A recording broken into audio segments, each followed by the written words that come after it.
রাজনৈতিক ইলেকশন পরবর্তী ইস্যুগুলো নিয়ে আলোচনা হয়েছে, বাট সেটা এখানে আর বলা যাবে না। আমরা সবাই একমতে বলেছি আমরা কেউ প্যালেস্টাইনে গণহত্যাকে আমরা সমর্থন করি না।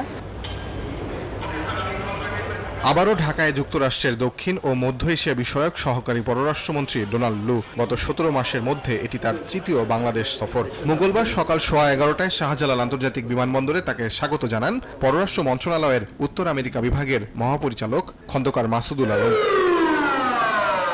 বিমানবন্দর থেকে মার্কিন দূতাবাসে যান লু। সেখানে ঘণ্টাখানেক অবস্থানের পর গুলশানে মার্কিন রাষ্ট্রদূতের বাসায় সুশীল সমাজের প্রতিনিধিদের সঙ্গে বৈঠকে বসেন, যেখানে অংশ নেন ডেইলি স্টারের সম্পাদক মাহফুজ আনাম, শ্রমিক নেতা কল্পনা আক্তার, মানবাধিকার কর্মী নূর খান লিটন ও রানী ইয়ানিয়ান সহ কয়েকজন তরুণ অ্যাক্টিভিস্ট।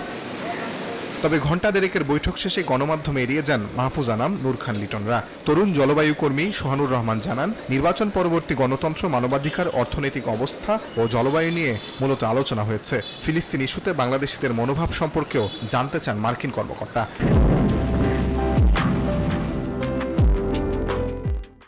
গণতন্ত্র, মানবাধিকার, আদিবাসী মানুষের অধিকার, শ্রমিক এবং এই আলোচনার একটা বড় জায়গা ছিল জলবায়ু পরিবর্তন, এবং ওনার এই মিশনের দুইটা প্রধান জায়গা ছিল, একটা হচ্ছে অর্থনৈতিক সম্পর্ক পুনরুদ্ধার, একটা জলবায়ু সম্পর্কে।